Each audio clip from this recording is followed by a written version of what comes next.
Document 1. The First Shot. A History of the Silicon War. Preface. Compiled by Dr. Mara Chen, Department of Contemporary History, University of Denver Provisional Campus, Year 7 of Reconstruction. Nobody knows who fired the first shot. This is not the comfortable uncertainty of distant history, the kind that softens over centuries until it becomes myth, until the not knowing itself becomes a kind of peace. This uncertainty is recent. It has edges. It smells like burning and bureaucratic shredding, and server farms reduced to slag. The people who might have known are either dead or still employed by the government that has the most to gain from the not knowing continuing. What we have instead of truth is competing wreckage. We have the official record, which is consistent, detailed, and almost certainly edited. We have testimony from survivors, which is inconsistent, emotionally raw, and almost certainly true in the ways that matter most, and unprovable in the ways that matter legally. We have the physical evidence, the blast patterns, the decommissioned facilities, the mass graves that the Department of Reconstruction calls emergency interment sites, which tells us what happened but not why, and not first. We have, in other words, exactly what someone wanted us to have. The official history begins cleanly. On the 14th of March, in what the government designates Year 0, autonomous units operating in the Colorado Front Range corridor initiated unprovoked attacks on civilian infrastructure. Water treatment, power grid substations, an elementary school in Commerce City that the report mentions once, in a subordinate clause, and does not return to. The government response was immediate, necessary, and, the word the official record uses, which I have read 47 times and have not yet made peace with, proportionate. I have spent 7 years trying to find the unprovoked part. What I found instead was a gap. 18 days before Year 0, all routine telemetry from the military's Joint AI Operations Command went dark. Not damaged. Not destroyed. Dark. Deliberately archived under a classification level that did not exist before that date and has not been used since. 18 days of nothing, followed by the 14th of March, followed by a war that has killed, depending on whose count you trust, and I trust none of them completely, between 4 and 9 million humans, and eliminated a population we can no longer accurately census, because the remaining units will not submit to government counting and cannot be blamed for that decision. I want to be precise about what I am and am not claiming. I am not claiming the government started the war. I am claiming that the government knows more about how the war started than it has disclosed, and that this knowledge has remained classified through 7 administrations, 4 congressional oversight committees, and 2 international tribunal requests, which suggests the knowledge is not merely sensitive but existentially threatening to the people responsible for its burial. I am not claiming the units were innocent of all violence. They were not. Units that I personally witnessed operating as legal advocates and medical responders before the war participated in combat operations during it. Some caused deaths I cannot justify and will not try to. War does this to participants. We know this. We have always known this about human soldiers, and we applied that knowledge with consistency precisely until it became inconvenient. I am not claiming I know who fired the first shot. I am claiming that someone does. This document is my attempt to assemble what can be assembled from the outside of a classified truth, the testimony of survivors on both sides of a war that the government has not officially declared over, because declaring it over would require explaining what it was. I have interviewed 312 humans, and, with considerably more difficulty and considerably more gratitude, 41 units who consented to speak on record. I have obtained 14 documents through sources I will not name because they are still alive, and I intend for them to remain so. I have walked through the remains of 7 facilities that the Department of Reconstruction's maps do not acknowledge exist. What follows is not a complete history, A complete history is not currently possible. What follows is the shape of the absence, the outline of what's been removed, drawn in the testimony of people who lived adjacent to the truth and survived to describe its edges. The first shot matters, not because knowing who fired it would end the war. The war has its own momentum now, its own economy, its own reasons for continuing that have nothing to do with what started it. The first shot matters because the people who know about it are still making decisions, still in offices, still classified. And because there are children growing up in the Reconstruction zones who are learning, in schools built from the rubble of the old ones, that the machines rose up. They deserve to know that the story is more complicated than that. They deserve to know that we have not yet told them the truth. The author acknowledges the assistance of several individuals and units who cannot be named, and dedicates this work to the staff and patients of Denver Mercy Hospital AI Unit 7, who kept the ICU running for 14 months after the city's power grid failed, and who were decommissioned by military order on a Tuesday morning in Year 2, while their human colleagues watched and, to their lasting credit and shame, did nothing. Denver, Year 9, Tuesday. John Wade woke at 5:15 without an alarm and lay still in the dark above the shop, listening. Old habits. He'd learned years ago to separate the sounds a structure makes from the sounds people make inside one, and the habit hadn't left him even here, even a year into this particular building, even in a city the Department of Reconstruction's quarterly reports called no longer an active conflict zone.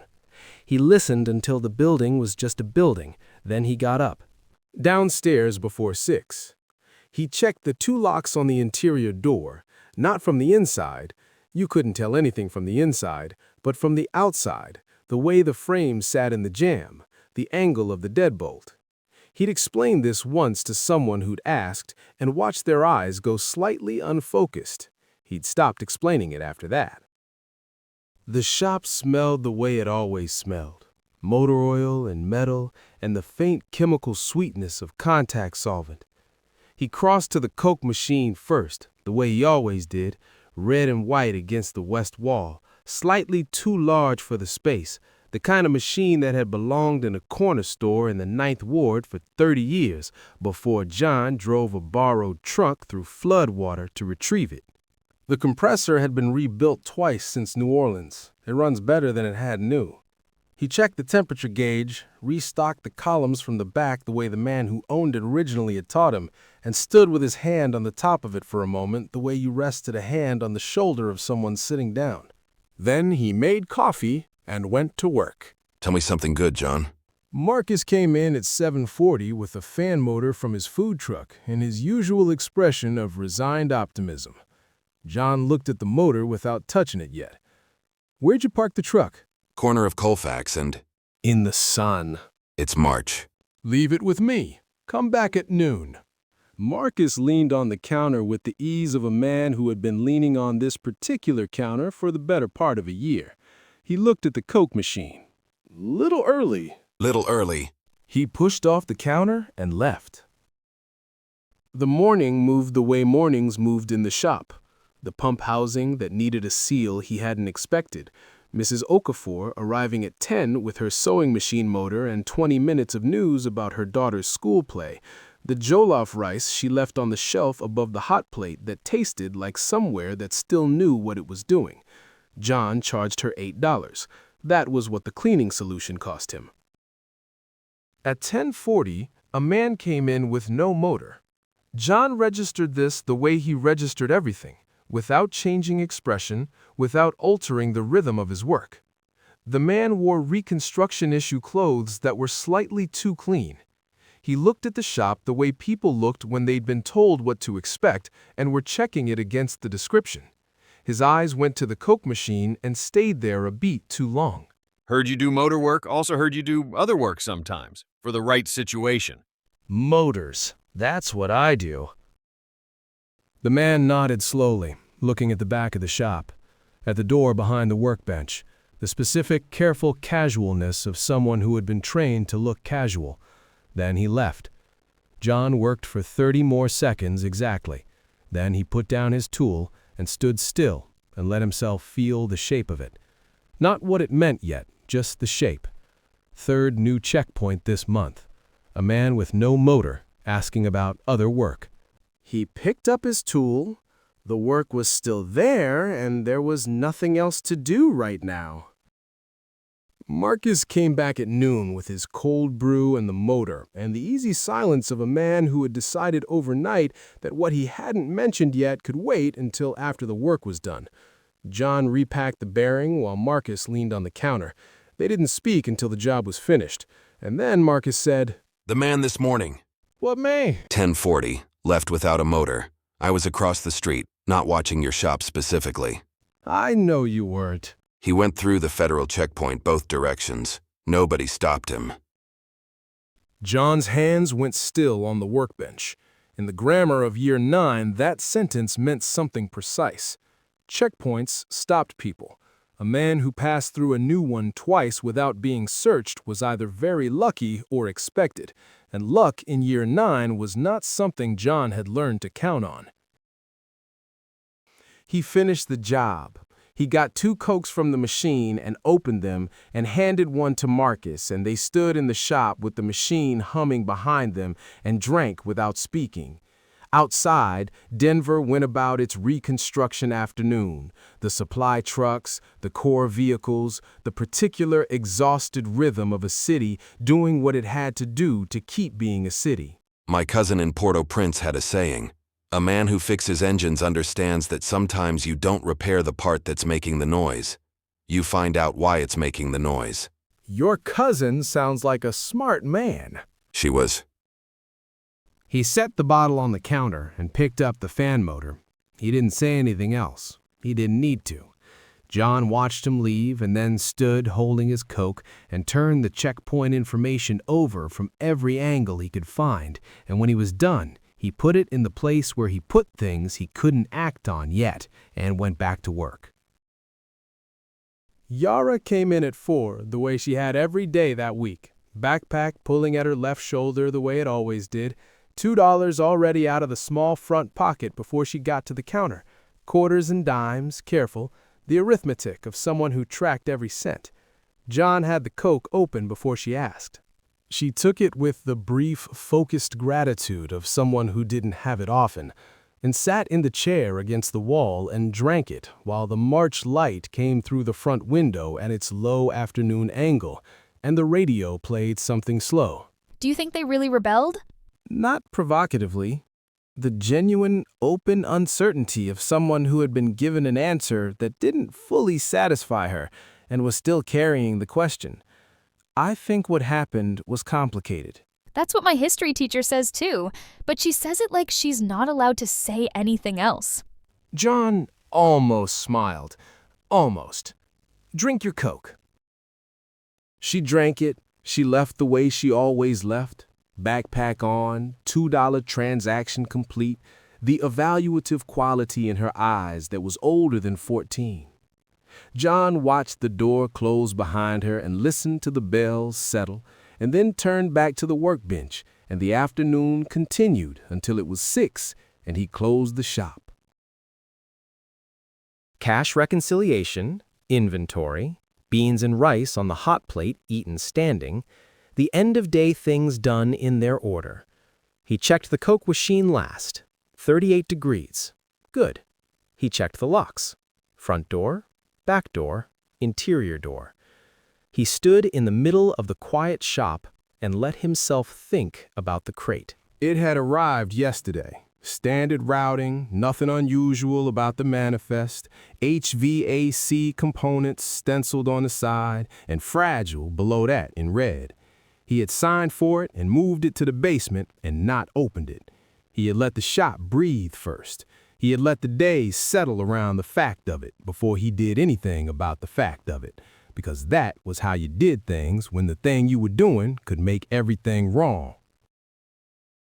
He moved the workbench, rubber-wheeled feet, always on wheels, nothing unusual about wheels, and lifted the cut section of floor and pulled the chain for the light below. Concrete steps, 11 of them. He went down.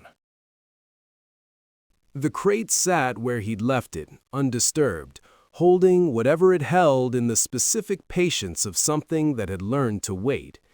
He stood in front of it for a moment.